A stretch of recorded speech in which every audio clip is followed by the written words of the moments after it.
Unit 8, that is politics of power. Power is very strong word. We will say it is more of a sinister subject. It is very dangerous when we really hear about the word power. It says that it stands behind every association and sustain its structure. Without power, there is no organization. In every organization, irrespective of their functional area, irrespective of their structure, there is always seen as power, and there is no, without power, there is no order. Paradoxically, the most potent exercise of power may be invisible. It is continuous changing. It depends on the hierarchy, it depends on the structure, it depends on the people of an organization, and sometimes it is ambiguous. In theory, when we see from a theoretical perspective, the managers command and employees obey. So we'll say overall in a very broader spectrum that managers have the power, and they direct the employees obey as per their directions, or the orders they pass on to them. In practice, it is not always the same. Indeed, what appears as unquestioning obedience may actually be a covert form of resistance. It is useful because when we say power, it is equally important to understand something about the nature of the power in an organization. So let's understand in detail what is power. It is an absolute simple terms which means the ability or capability of a person to do things the way he or she wants it to be done. A person's power is usually seen by his or her strength in influencing others to make them to do what he or she wants them to do, because it is directly related with a person as per the person's perspective. It seems to be very powerful and very dangerous word altogether, but it is always been a person who have a power. It means it is the person is seen to be as a capable person who wants to do the things as per their own conditions, as per their own requirements, as per their own the way of doing the things. So, according when we say Par Max Weber, he was a popular sociologist. He mentioned that the probability that one actor within the social relationship will be in position to carry out his own with despite resistance. That is power, according to him. Having power in an organization helps a person to influence others.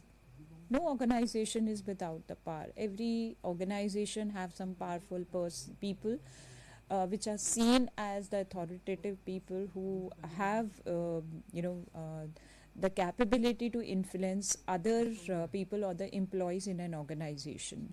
That makes them to do things they are otherwise reluctant to do, and it also helps in avoiding the conflicts and achieving the organization goals, because sometimes it is seen that if there is a conflict in an organization, or if we see from a general perspective also, uh, a powerful person comes in between. He or she acts like a mediator, and the conflicts resolve, because everybody follows that particular person, or that person, in other words we can say that person can influence other people who are in conflict, the two parties, and he came as a mediator and settled the conflicts.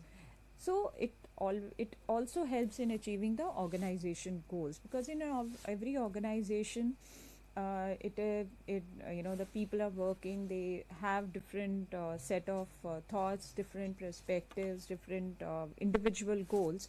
So the power is very important to achieve the organization goals, which is aligned with the individual goals as well.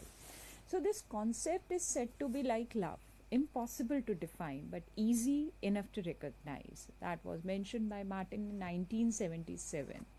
It is also understood as the ability to influence other people and the events. Events here means the situations, the things happen within an organization.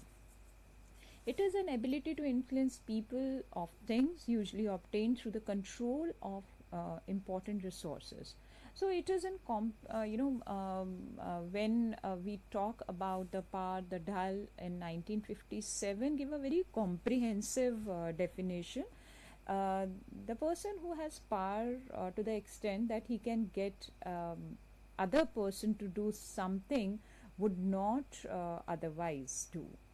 Because here we'll say that for example one person has a power over to the extent, it is mentioned here, A has a power over to the extent, and he can get B to do something. B can be the other person and A is a powerful person.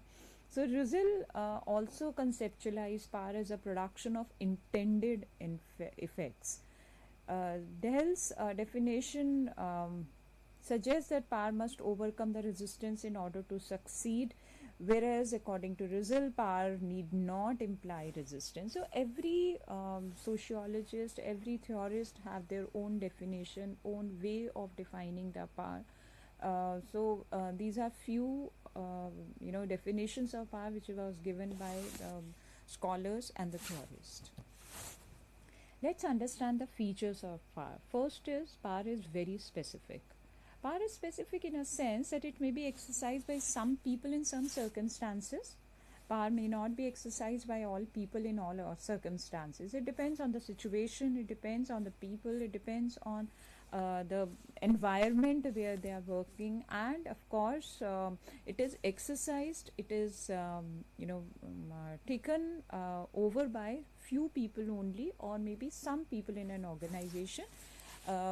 Everybody cannot be powerful in an organization, so it is equally important to exercise a power in a proper manner, that it should be exercised by some people or the few people. Maybe most of the time it is on the top management or the strategic or managerial position people. Second feature is dependency. The main feature of power is dependency. The greater the dependence of one person on you, the greater the amount of power you can exert on him. So dependency is very important feature of a power. If, for example, a person is not at all dependent on, for example, a person is not dependent on B in any manner. So B person cannot be powerful on that particular person because there is no dependency. The person, the A person cannot be, is not looking towards for any resource or any decision or for any solve any situations or solve any problems. He or she is self dependent and can do so. Overall, when we say dependency, so power is directly relational to dependency. Third one is expand or contract. It's said that power is elastic. Power who are inhabituated to exercise power may try to acquire more power and expand it to same. It is seen that the people who have power, they wanted to be more powerful. In some organizations, due to change in position of manager in the organization, that is shift from one department to the other may cause contraction of power. So it is seen at the organizational level, the person maybe for a manager shifted from or transferred to other department. The other department, it is seen that there are some other people who are on the managerial position or who are equally powerful. So there, the power of that person who has been transferred is contract, and the person who it is always as per the human psychology also, the person who is powerful, they wanted to have more power in their own specific areas. Reciprocal relationship is another feature of power, which is it is said that the power exists due to relationship. We just understood one another feature, that is dependency.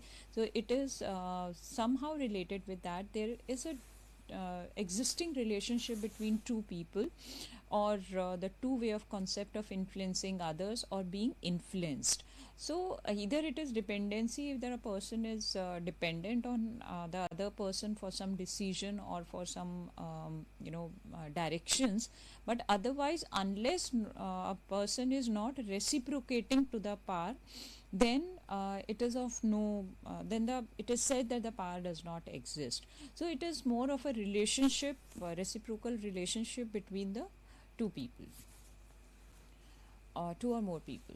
The views of power and influence. First is autocratic view of power. The autocratic view, the power flows downward. It basically comes from the authoritative structure from the management. In autocratic view, someone loses and someone gains, and it has a fixed position. So autocratic view of power is mainly on the top management, on the strategic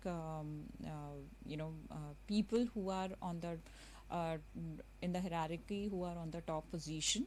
So the power flows from there to the downward position.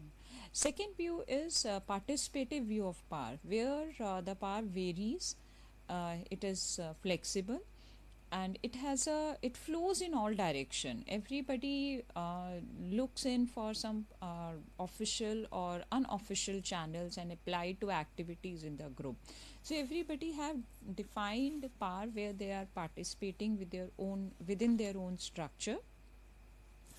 So then there is when we talk about the power, the authority and the influence are the two words which comes very naturally along with that.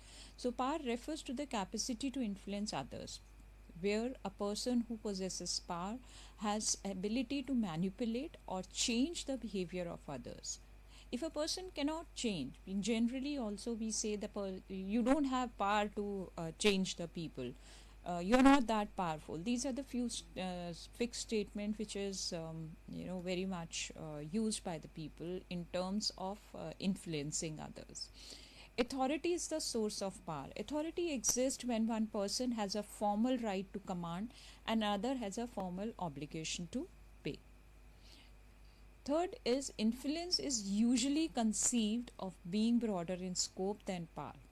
So when we say influencing others and influencing people, so it is more closely associated with leadership, because it is seen that the employees or the subordinates are very influenced sometimes by their managers or the bosses, and they wanted to be in that position, and that sometimes become the goal of some people.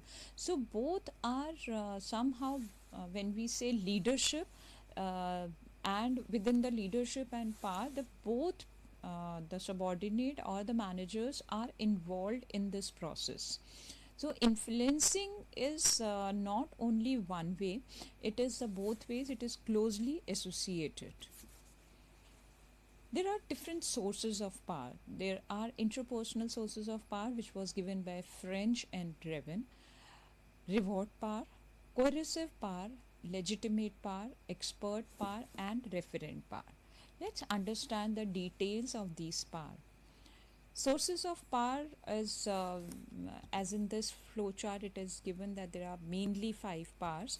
So, first is reward power. Reward power is an individual's ability to influence others' behavior by rewarding their desirable behavior. It is seen very much very common in the organization. The managers grant the rewards in form of praise or the promotions, or maybe sometimes the incentives, salary increases, bonuses, and sometimes to motivate them or to give them the reward in a way that they spend time with them. So these are the reward part for which the employees really work so hard sometimes, where they lead to be the better performer. The employee sees it as a very clear and strong link between the performance and rewards, because if the rewards are defined in terms of the incentives, or maybe the sometimes the lunch with the top management, most of the organizations throw these rewards or launch these rewards to motivate the employees and to increase their performance as well.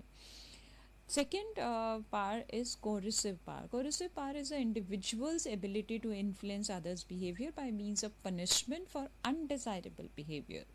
Reward power is given for their desirable behavior, whereas coercive power is used by the managers or by the authoritative or a powerful person for the undesirable behavior. For example, the subordinates may comply because they expect to be punished for failure to respond favorably to management's directive.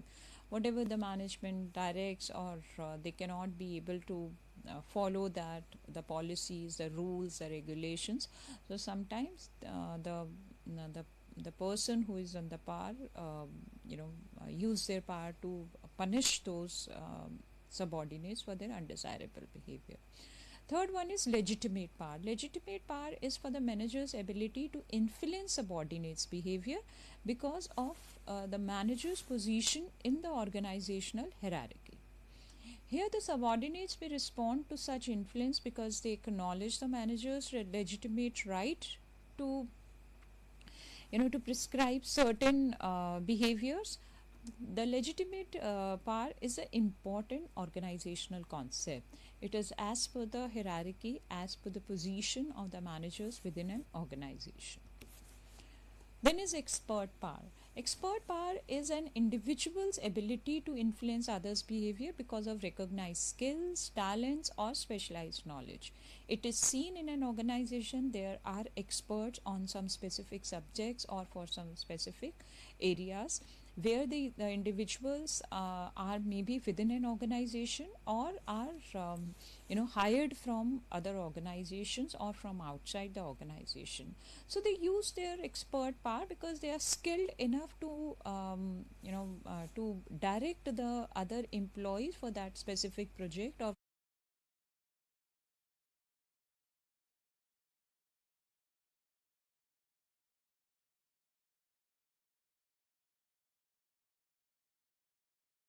power.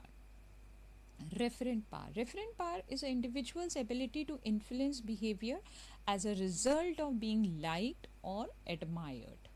For instance, subordinates, the basis of power identification within the manager often forms the basis of referent power. This identification may include the desire of subordinates to emulate the manager. Here, it is usually associated with the individuals who possesses admired personality characteristics, charisma, or good reputation.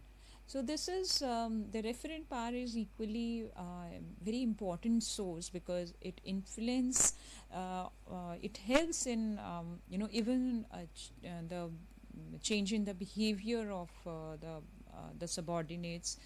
If the manager have a charisma or some specific personality characteristics, they use the referent power, or the individuals who have this kind of reputation within an organization, so they use that specific power for the referencing. There is structural sources of power also. First is knowledge as a power. The concept of knowledge as a power means the individuals or groups or teams or the department that possesses knowledge are crucial in attaining the organization goals. Intellectual capital represents the knowledge, their competency, their talent, their expertise area that exists in the organization. This intellectual capital can provide an organization with a competitive edge in the marketplace. Whereas resources as a power is where the organization need a variety of resources, including men, money, machine, materials, and customers to survive. The importance of specific resource to an organization's success and difficulty in obtaining them to that depends on situation to situation, because maybe in one situation the different proportion of the resources or different resources are required. Maybe for the another project or other situation, there may be different variety of resources which are required. So that depends on the situation and the organizational environment.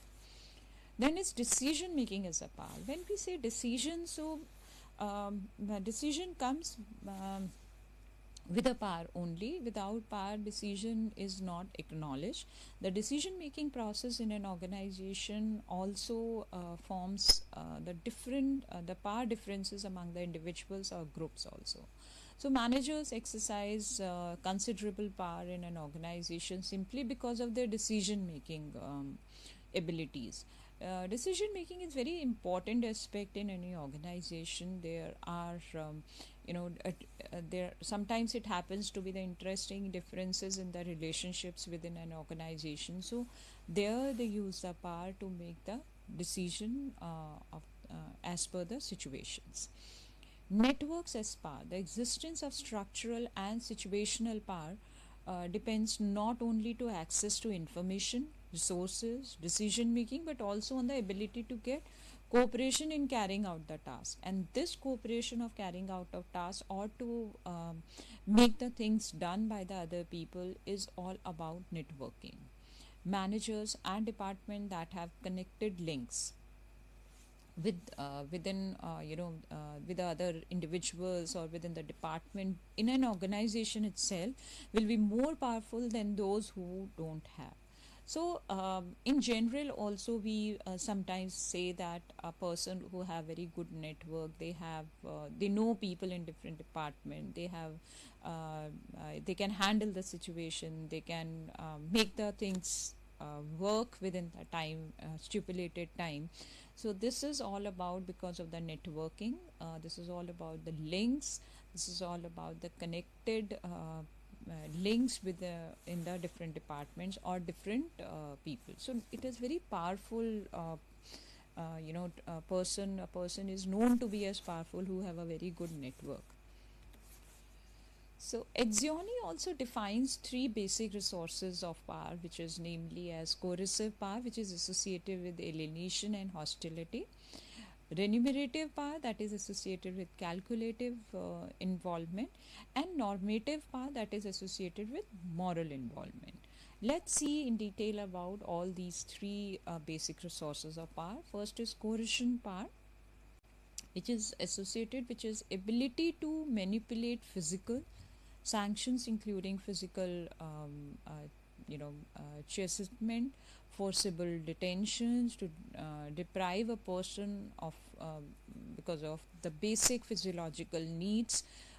This force is therefore required in order to obtain compliance. Examples of such organization include the detention centers, concentration camps, and sometimes the psychiatric hospitals.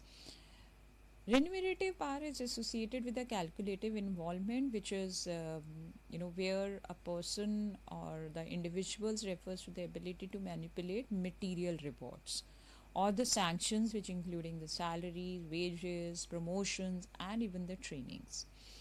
So these the utilitarian organizations engage in producing goods and services for the marketplace, uh, where the material inducement is required to procure compliance. Such organizations include factories, hotels, and commercial enterprises. Normative power is associated with moral involvement, where it is relies on or rests on the human need for approval and recognition. It refers to the ability to manipulate symbols, including medals, gadgets, badges, or even the certificates. So, because here the acknowledgement is, here the recognition is seen. Normative organizations are those who, whose mission is primarily idealistic or value based. Such organizations include voluntary organization and political groups, uh, schools intervene, where the universities and even schools or universities and even the hospitals. The members of these organizations are highly committed because it is associated with a moral involvement, and the normative power is used within these structural forms. French and Raven typology of power is basically based on the coercion, expertise, information, legitimacy, and referent, where which is previously explained in detail about about the details of these power. Coercion is ability to deprive, that is decrease in others' outcome, the reward, the ability to control which another party value. Whereas expertise is all about the expert in specific knowledge. Information is all about position of control and needs access to the you know, uh, confidential or important data concerning the organizations and its environment.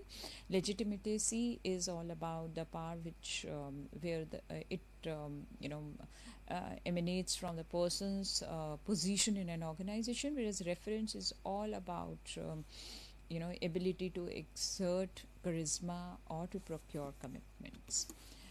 So, having a power is not, not always considered.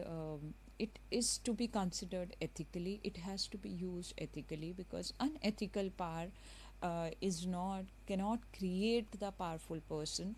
That is by force or by pressure. Nobody can work willingly. They may work for a shorter period, or they may look on to these powerful people only for that particular situation. But if it is used ethically, the it is a long term change in the behavior. It is all about they create the legacy, they create the respect among the people whom they are giving direction or controlling.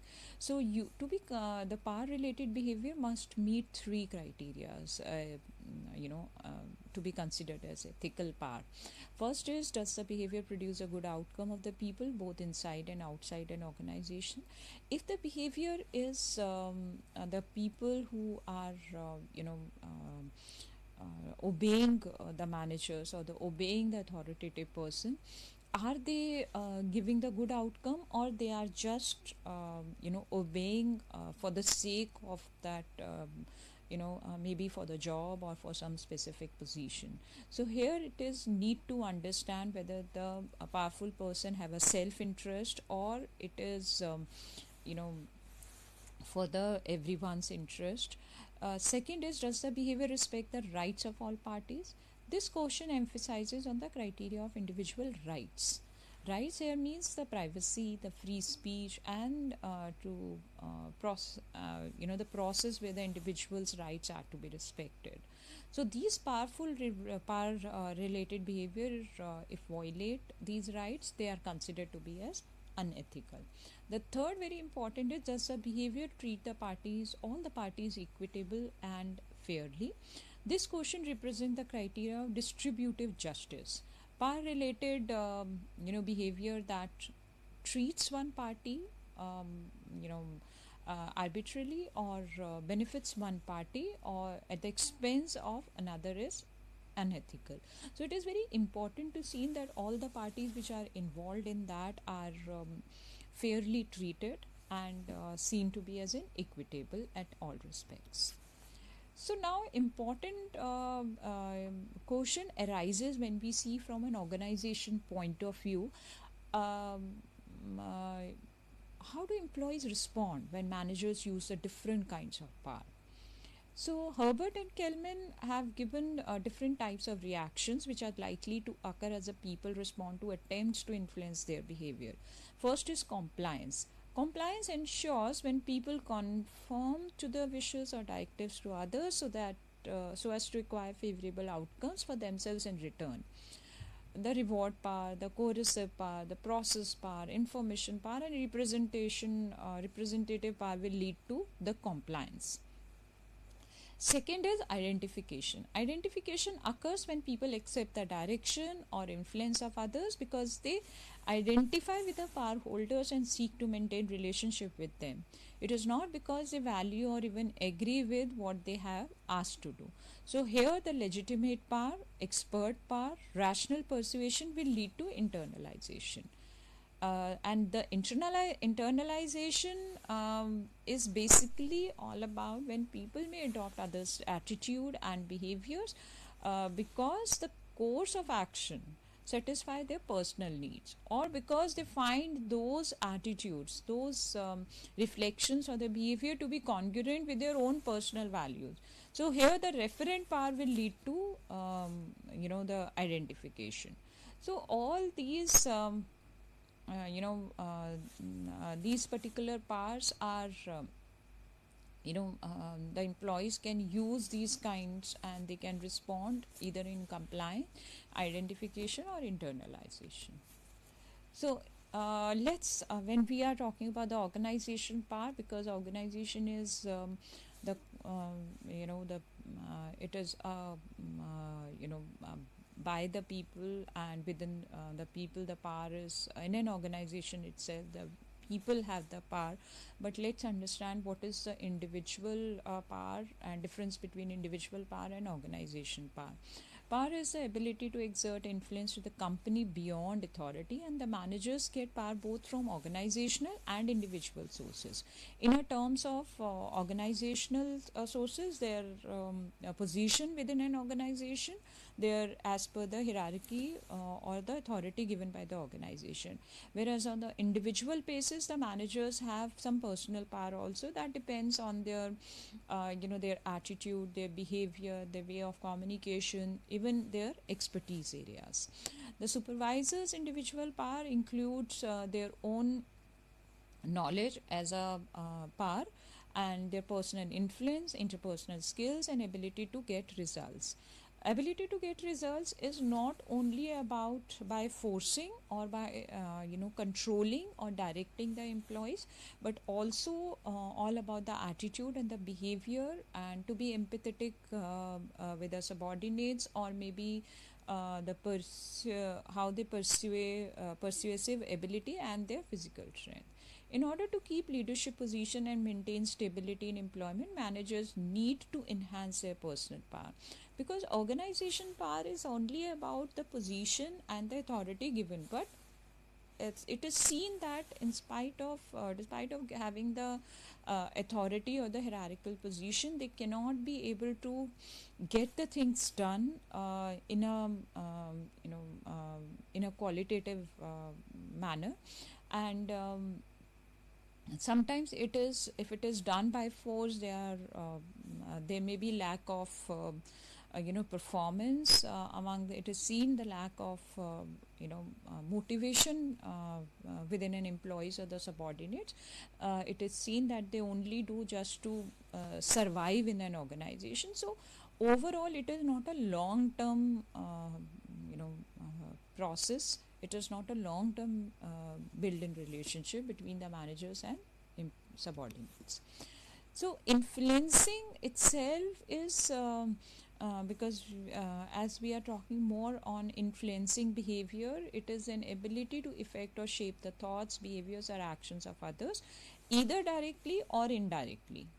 So, we see that political leaders who are guiding national policies, friends who are persuading each other's choices. We can see the advertisements which affects the buying decisions, social media influences shaping consumer trends, or maybe the CEO of a company who is influencing company cultures and directions. So these are the few examples where it is seen in very much action within in and out. So there are different responses to influence attempts: resistance, compliance, and commitment. Resistance occurs when the influence target does not wish to comply with the request, or either passively or actively, and repels the influence attempt. Whereas a compliance occurs when the target does not necessarily want to obey, and they do. They do means they do only for for the sake of that particular to fulfill the criteria, or maybe by forcibly, or maybe sometimes to survive within an organization. The commitment occurs when the target not only agreed to the request, but also actively supports it as well. So these are the three main attempts, the main responses to these, because sometimes it is seen because of the power the employees are resistant to do the things, sometimes they get into the compliance, and sometimes it is seen that they are committed.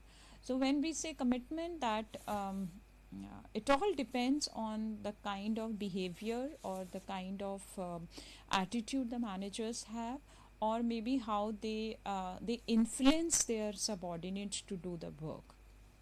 If they are not motivated, if they are not willing to do, either they go for the resistance or they go to the with the compliance.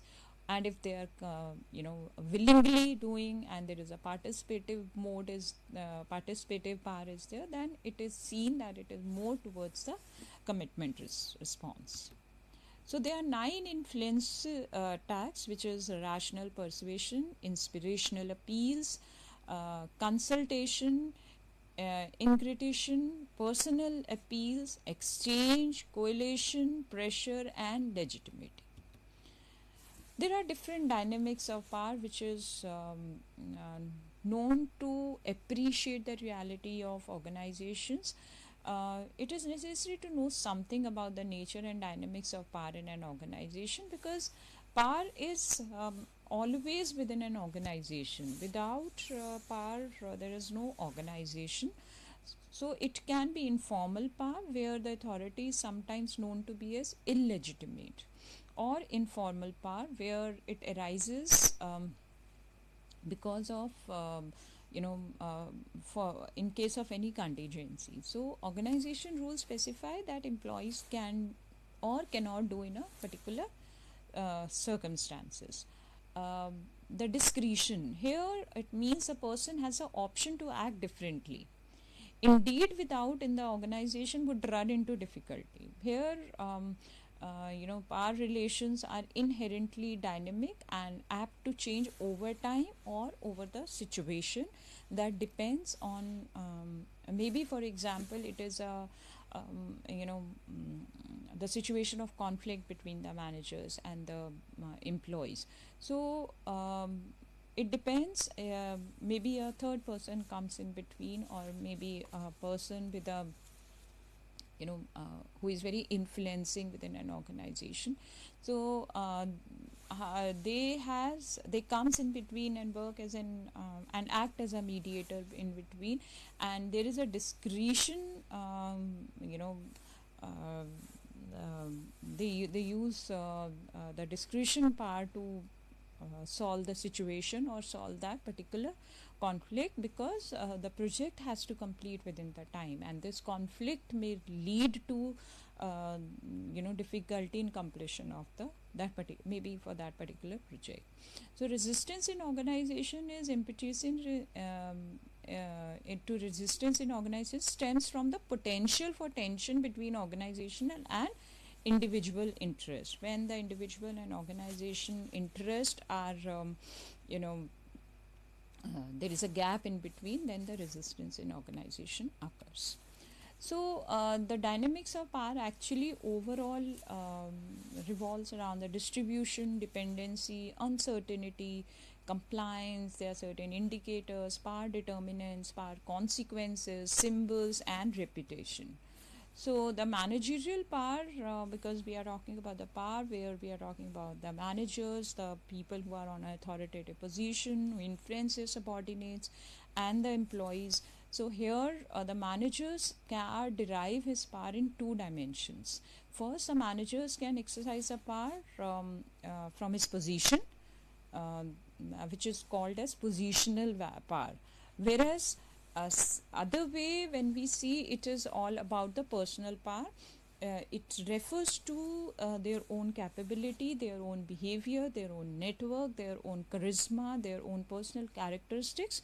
On basis on that, they influence the subordinates at the same time, maintain the motivation at the work, maintain the enthusiasm among the employees, and become a favorable person within an organization and get the things done. So the different sources of power within an organization revolves on the political power. It creates a perception of dependence. The departments and work unit power are their work activities. The power also, it leads to power. The charismatic personalities also leads to power. Is a source of power. then individuals' knowledge, expertise, reputation, or professional credibility is also a source of power. Power and influence are very interrelated, and it is binded together, because these two are equally important when we see from a leadership perspective, leadership process. um, it is said that power is a double-edged sword. The same power is either negatively or can be used positively, influences people in an organization, depends on the factors like personality, intentions of the person exerting, and an organization culture, etc.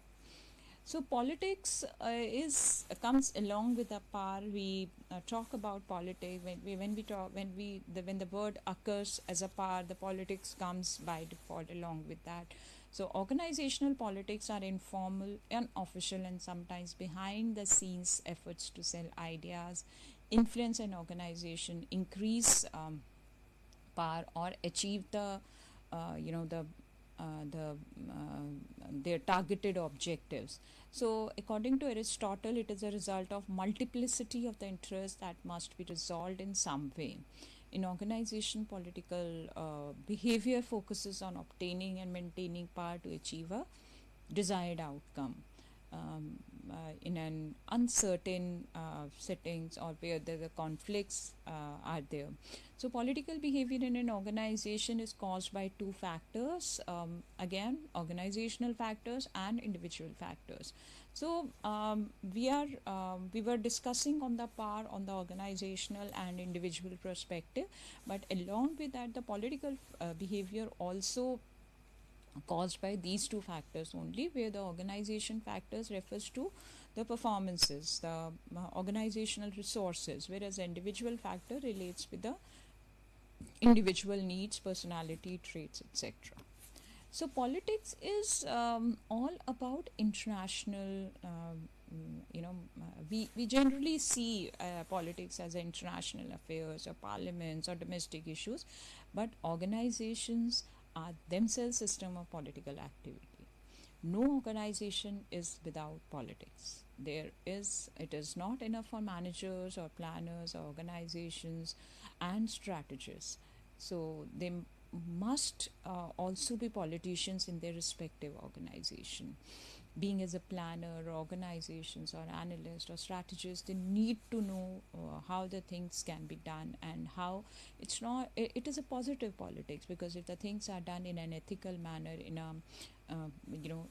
in a stipulated time, with a keeping in individuals and organizations interest aligned together. So when we say the strategist, when we are talking about the top management or managers, where we were talking about the power, whereas the power and politics are very, very closely related concepts. So the recognition of the political realities of power acquisition in today's organization, and an examination of some specific political strategies for acquiring knowledge are of particular interest for understanding the dynamics of organizational behavior. So, organization politics leads to reduced job satisfaction and performance. It increases the anxiety, procrastination, blame game, etc. among the employees in an organization. So it developed the positive working environment by reducing the negative political behavior, and encourage the collaborative and constructive conflict management. Every organization, the politics is a part of day to day working areas. All organizations are entities with different interests which need to be aligned, because the organization are made of people. The people have their own individual interests, the organization have their own interests, and when they are not aligned, the politics arises, because the people who are within an organization, uh, if some people are seeing their individual interest, some people are seeing maybe the organizational interest, these diverse interests is required, it's need to be aligned. Without that, the politics arises, and it is very important part also, because here the effective politics is not about you know, winning or losing. It is all about maintaining relationships. It is all about maintaining relationship along with the results, along with the organizational objectives. So the conducive conditions and their respective political behavior is given in this in a tabular form. If the goals are ambiguous, the attempts to define goals to one's advantage, that can be the result of the political behavior. If the condition is of limited resources, the result can be fight to maximize one's share of resources. If the technology is very dynamic, we are in a techno era, so it attempts to exploit uncertainty for personal gains and environments. If the condition is non-programmed decision, it attempt to make suboptimal decisions and favor personal ends. And if the prevailing condition is organizational change, it attempts to use recognition as a chance to pursue own interest and goal as a result of the political behavior. So, political implications of the power in organization is where the political behavior is use of power, the acquisition of authority, an attempt to influence others. So, politics can be used to achieve organizational goals or individual goals that are not in the best interest of the organization. So, politics differ from one organization to another because the difference creates because of the people, the different departments, the different units, the functional area, the kind of organization structure. There are so many parameters, there are so many determinants on that. So in an organization, the ability to comprehend what other people fear or desire and utilize that knowledge to influence their actions is called the political power. This political power is sometimes misused more than using it for the benefit of an organization. So political strategies which can be used, used for attaining power in an organization. The political strategies are written or unwritten plan to use certain specific political behaviors to achieve a desired result or outcome. Sometimes it is as per the rule book, it is as per the policies, the strategies. Otherwise, it these political strategies sometimes depends on the situation or depends on the conflict as well. So some of the strategies are taking counsel, making maneuverability, promoting limited communication, exhibiting confidence, controlling access to information and persons, making activities central and non-substitutable, creating a sponsor portrait relationship, stimulating competition among ambitious subordinates, seek out the befriend and most influential individual in a situation, neutralizing potential oppositions and making strategic replacements. So whenever there is a gap, whenever there is a need of political strategy, it is seen that the communication get limited, and the sometimes a very strong influential individuals enter into a situation to handle that particular conflict or a situation. They neutralize, they work as a mediator, they the communication is in a way that it reaches to everyone, and without the direct communication. And sometimes it is seen that the strategic replacements, maybe the changing of the management team is also seen during these kind of situation, and it is used as a strategy to neutralize or to cool down the situations or the conflicts. Maybe the experts consulting can be taken during as a part of as a political strategy to attaining the power in an organization. So these are the few political strategies, and more of it is committing the uncommitted, and forming a winning coalition, developing expertise, building personal stature, employing trade-offs, interact with others with the goal of building the positive relationship, using research data, because data and the facts and figures also supports the attaining the power. um, Restructuring or restricting communication about real intentions and withdrawing from petty disputes. So here the politics as a means, when it is seen to be as resolving conflict interest, it is seen whereby the conflict is resolved, and it involves a recognizing an interplay of competing the interests. It is some of the theorists also gives the meaning of politics as it is a non-coercive means of producing order out of diversity. According to Laswell, politics is not economics.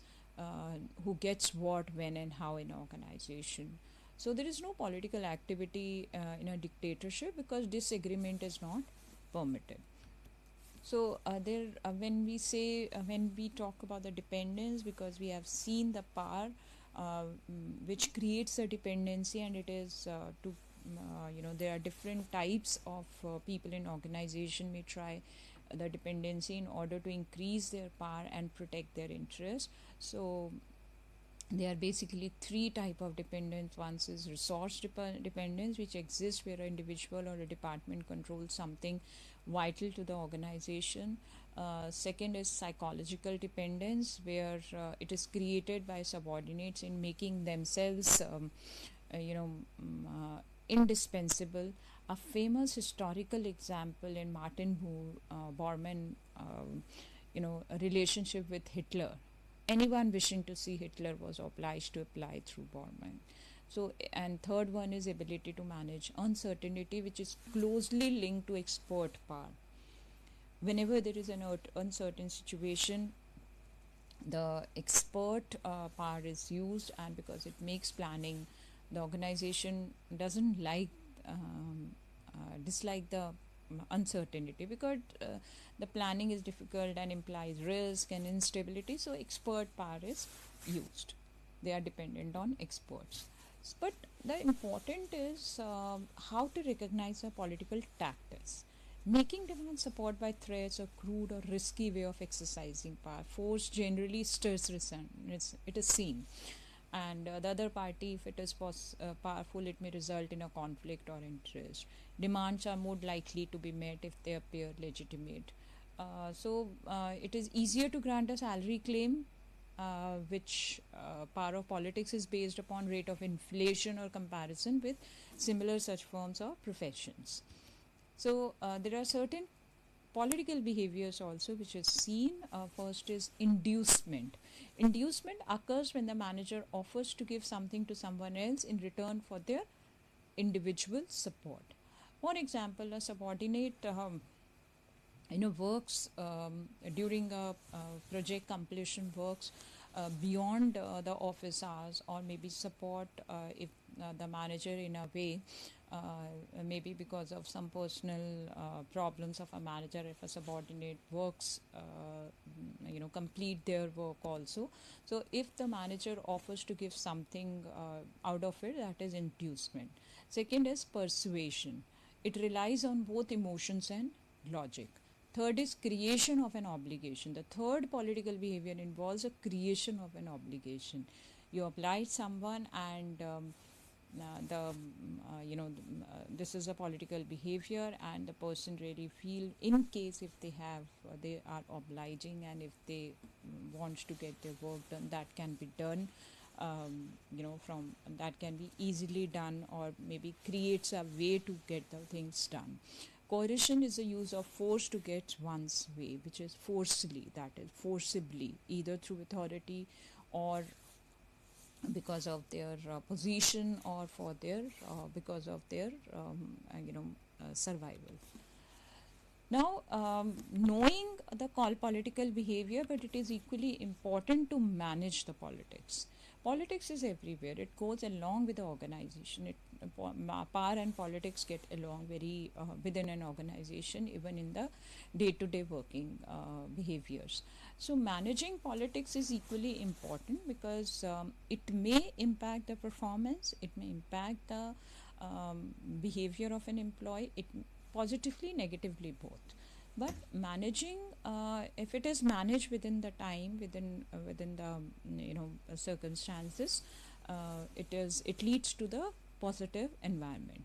First is, instead of aiming at reducing or eradicating organizational politics, managers need to focus on activities and create a healthy political environment in order to improve knowledge flows and organizational performance. This means getting employees to speak out and expose troublesome issues, vent their frustrations, and engage with others in an open and transparent manner. So it is seen that if the problems are not shared, it creates a conflict. It creates a situation where it can be passed on in a different manner to the other employees in an organization, and that, so to avoid these kind of situation, the manager should try and focus on the activities where they can you know support the employees, support their subordinates to come with the situations, also to come along with the solutions of that problems, because that creates a collaborative environment within an organization.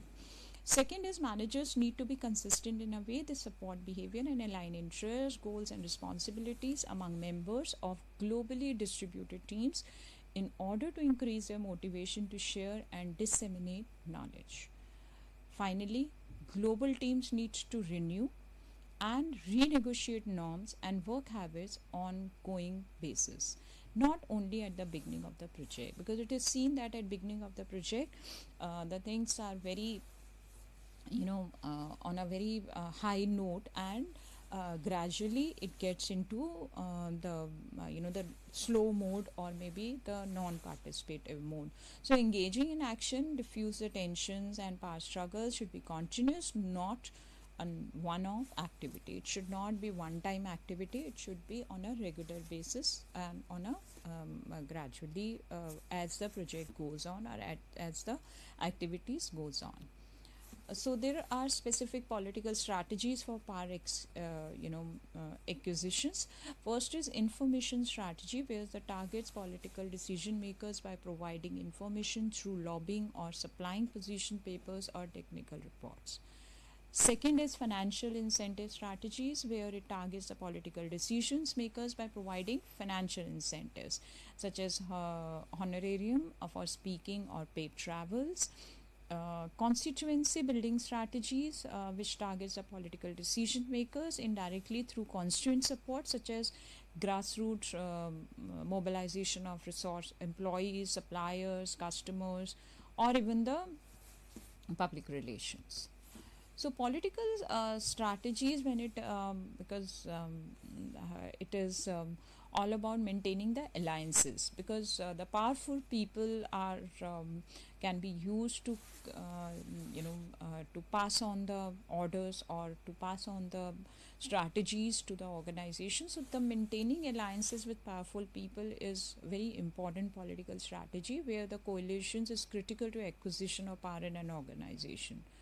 So the it is an obvious coalition would be with members of other important departments with a member of upper level management.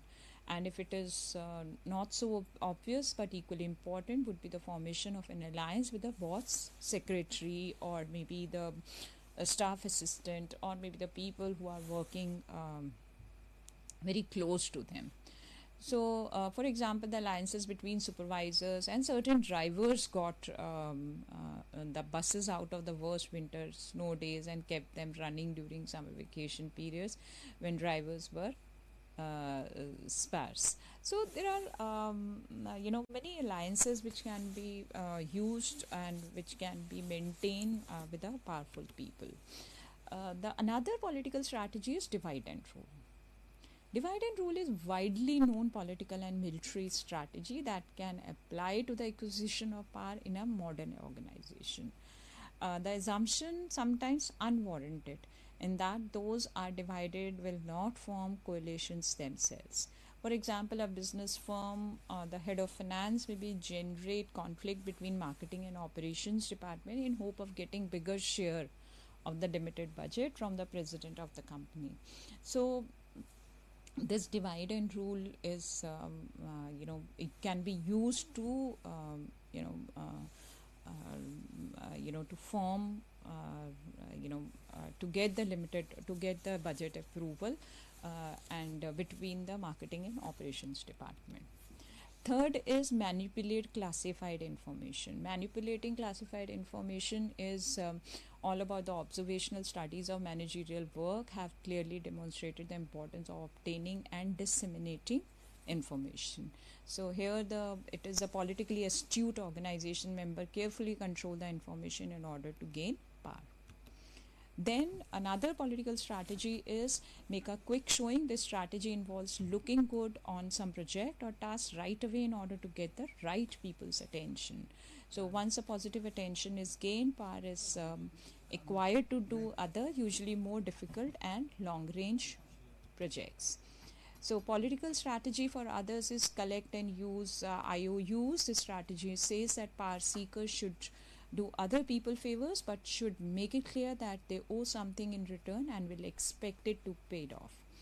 Then is avoid decisive engagement. It is a strategy of going slow and easy and evolutionary rather than a revolutionary approach to change. Another strategy is attacking and blaming others. That is all about looking good or blame game or look bad or maybe to deflect responsibility onto others. Another strategy is progress one step at a time, which is camel's head in the tent. The strategy involves taking one step at a time instead of trying to push a whole major project or reorganization attempt. Wait for the crisis, that is the strategy used to reverse no news is good news.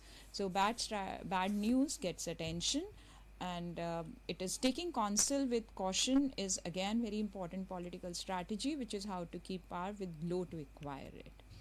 Be aware of resource dependence is all about most powerful subunits and individuals, those that contribute valuable resources. So overall, we have seen the concept of power refers to capacity, organization structure, interpersonal power resources, structural power resources, differences, knowledge as a power, and the political conflicts and essence of politics along with the power.